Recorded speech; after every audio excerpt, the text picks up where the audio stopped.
Maelekezo yangu mengine kwa katibu mkuu pamoja na wataalamu ambao mtashughulikia mradi huu, kwenye component za mradi muangalie, hapa tuna maafisa maendeleo ya jamii, hapa tuna maafisa lishe. Hakikisheni mnawapatia kutokana na mradi huu kwenye zile halmashauri zote zinazoshiriki wapatiwe vyombo vya usafiri ili waweze move kutoka sehemu moja kwenda sehemu nyingine wakati wakiwa wanashughulika na shughuli za mradi huu. Angalieni kwa namna bajeti ilivyopangwa, lakini muone ili waweze kuwa mobile na kuwahudumia hawa watoto na pia kwenda kwenye zile ECD centers ambazo zitakuwepo, basi wasipate shida ya usafiri. Najua wakipatiwa pikipiki wakurugenzi hawatashindwa kuwawekea mafuta kwenye pikipiki hizo. Kwa hiyo hakikisheni mnafanyia kazi. Kwa namna ya pekee nachukua nafasi hii kumshukuru kwa moyo wa dhati kabisa Mheshimiwa Daktari Samia Suluhu Hassan, Rais wa Jamhuri ya Muungano wa Tanzania, kwa juhudi zake kubwa ambazo zimewezesha kupatikana kwa mradi huu.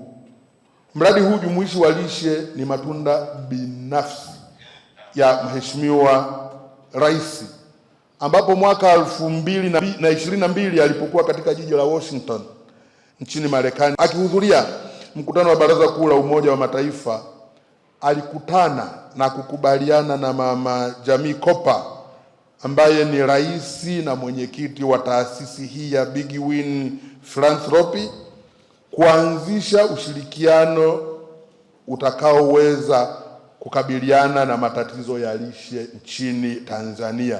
Tunamshukuru Mheshimiwa Rais vilevile kwenye masuala ya kuhakikisha kwamba kila kijiji tunakuwa na siku ya afya na lishe tumekuwa tukifanya, na katika moja Mheshimiwa Waziri ya mambo ambayo wakuu wangu wa wilaya hawayakosi ni swala la siku ya afya na lishe kijijini. Wanavaa zile nguo na waziri mmoja anapenda sana kupika ule uji mtamu.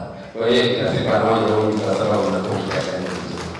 Kwa hiyo Mheshimiwa Waziri, tunaendelea hii kampeni na tuhakikishe kwamba tutaendelea kuifanya kwa uwezo wetu wote ili tuweze kupunguza changamoto ya utapiamlo lakini pia na ukosefu.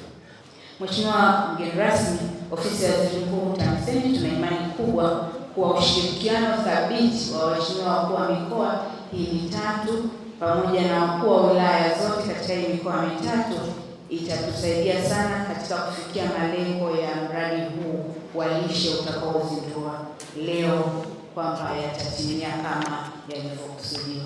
Kama ilivyo jina la mradi jumuishi, ndivyo hivyo tumekusanyika wote kutoka idara mbalimbali ili kwa pamoja, kwa umoja wetu, tuweze kutekeleza mradi huu kwa ufasaha bila kumwacha mmoja miongoni mwetu.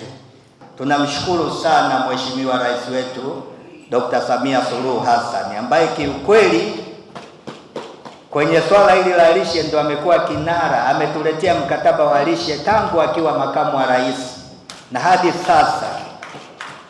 Tumshukuru sana kwa kutuendelea na mkataba wa lishe ambao umeongeza sasa swala hili la lishe sasa hivi linafanyiwa kazi na viongozi wote, wakuu wa mikoa, wakuu wa wilaya. Kwa hiyo tunaona hadi kwenye vijiji uelewa na hatua za kukabiliana na lishe zimekuwa kubwa.